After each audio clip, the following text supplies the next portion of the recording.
Je vous ai demandé de me poser vos questions sur Insta. Je vais répondre à tout aujourd'hui. Même vos questions les plus tabous. Ouais. Première question de Kao qui me demande: t'as un autre métier? Point d'interrogation, point d'interrogation. Non, je suis chômeuse professionnelle. C'était la question de pas mal de gens. Non, je n'ai pas d'autre métier à part TikTok. Je pense que si je devais gérer les réseaux plus un vrai métier... Est-ce que je viens juste de dire que ce que je fais c'est pas un vrai métier? Me faire attaquer par les influenceuses. Je pense que clairement je tomberai en burn-out. Question de...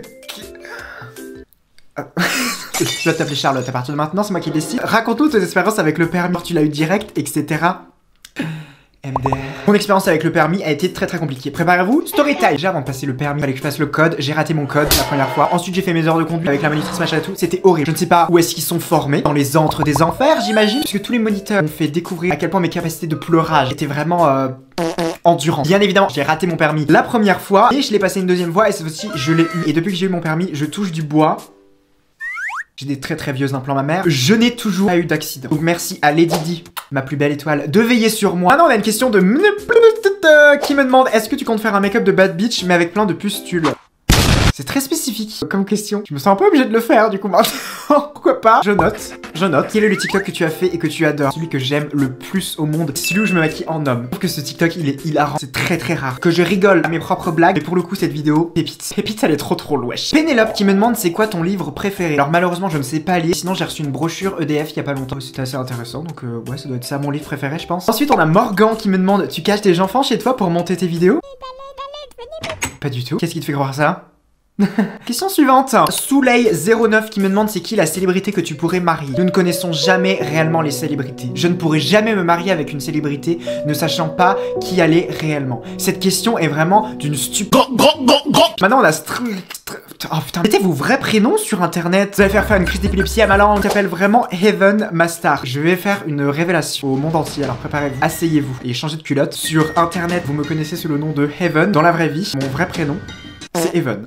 Je sais pas pourquoi ça me fait rire. Vous êtes beaucoup à me demander s'il y a même une histoire derrière ça. C'est juste que ça se ressemble. Du coup je me suis dit Heaven c'est bien. C'est un peu comme Squeezie qui dans la vraie vie s'appelle Squeeze Henry. Moi je sais pas comment il s'appelle mais bref. À présent on a Donovan vous suit.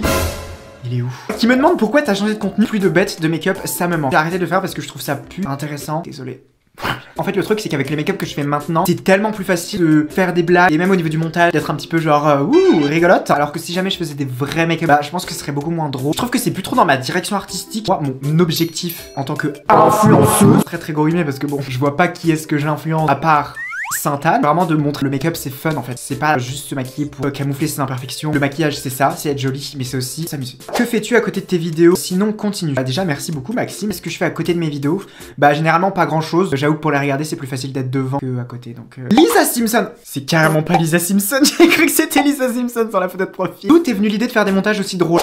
Très bonne question. Dis le meilleur moyen pour attirer des gens dans ma secte, dans mon compte TikTok, c'était de parler face à la caméra. Sauf que le problème c'est que j'avais pas juste envie de poser mon téléphone, déjà faire des get ready with me. Moi j'avais besoin d'apporter un autre truc derrière parce que je savais très bien que les gens n'allaient pas juste être intéressés par qui je suis. Je me suis dit, y a pas meilleur moyen de se démarquer des autres qu'en faisant du montage. C'est juste parce que je fais pas comme tout le monde en fait. Je suis différente. Enfin moi. Une autre question très intéressante. Comment tu arrives à être si sans gêne? Je suis tellement pas autant sans gêne dans la vraie vie. Je suis quelqu'un de très timide, de très plante verte. Je pense que ça vient énormément aussi avec le temps. Parce que si vous regardez mes toutes premières vidéos, je suis très balai dans le derche. Vous voyez l'avion qui a disparu dans le triangle des Bermudes?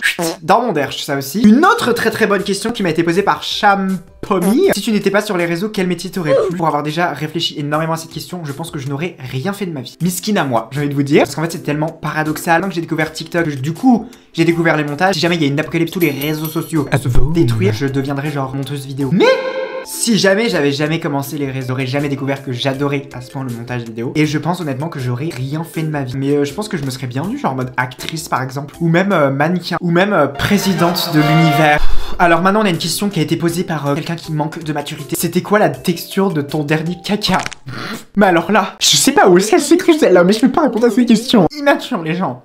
Immature. Héloïse qui me demande: est-ce que t'aimais te maquiller quand t'étais petite? Pas du tout, j'ai commencé à me maquiller l'année dernière. Que ce soit pour le montage vidéo, pour le make-up ou pour même vivre, je n'avais pas envie avant. Vous pouvez me considérer comme vraiment la businesswoman originale. Je me suis acheté du make-up uniquement dans le but de le rentabiliser. Et j'ai réussi à le rentabiliser. C'est la question que vous supposiez que j'ai répondu. Maintenant, on a Code Wi-Fi qui me demande combien coûte ton make-up environ. Je ne vois pas de quoi tu parles, je ne me maquille pas. C'est naturel d'être aussi belle. Tout mon make-up est rangé juste à côté de moi dans 2 tours en plastique Jiffy. Et vous voyez la qualité de mes vidéos, hein. Vous savez bien que ce qu'il y a à l'intérieur, c'est pas fameux quoi. Bon, je pense que ça ne dépasse pas les 1000 €. Lilou qui me pose une question qui me demande, tu penses qu'un jour tu achèteras enfin Crutina? J'ai tellement envie d'acheter Crutina, parce qu'elle coûte 800 balles. C'est cher un peu. Je suis influenceuse, j'ai l'habitude qu'on m'envoie les trucs gratuitement. Compliqué pour moi. Florence qui me demande, c'était quoi ton métier de rêve quand t'étais petite? Mon métier de rêve, c'était de devenir bouchère. Je faisais de l'équitation et je voulais manger mon cheval. Ensuite, vous avez été genre 48 milliards à me demander si j'étais en couple.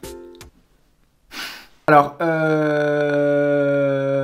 non. Je pense que je suis trop belle pour être en couple. Il y a que les moches qui sont en couple. Maintenant, on a Anaïs qui me pose une question qui me réchauffe le heart. Es-tu fière / heureuse, etc. de ta communauté? Oui, je suis extrêmement fière / heureuse de ma communauté. Vous êtes toutes genre super belles, déjà. Vous êtes toutes super gentilles. Il n'y a pas de mauvaise vibe. Vous êtes vraiment pour le coup les enfants. Et j'espère d'ailleurs que ma communauté est fière / heureuse, moi aussi. Isilde qui me questionne en me demandant d'où te viennent toutes tes idées pour tes montages incroyables. J'ai une panoplie d'inspiration. Évidemment, il y a l'émission de Trixie Mattel et Katia, le jeu Les Lapins Crétins sur la Wii aussi, le chien Courage, le dessin animé. Très grande inspiration pour moi. Antonio Garza, of course, je pense que c'est la queen. Et pour finir, Léa qui me demande c'était comment ta première relation amoureuse.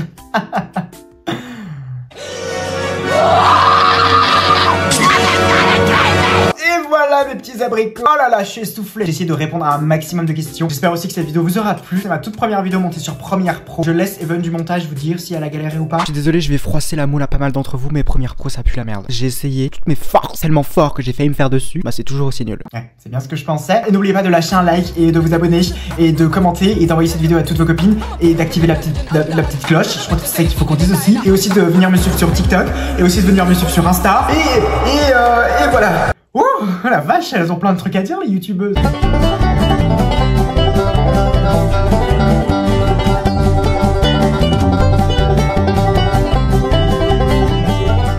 Anyway, bye les bouseux.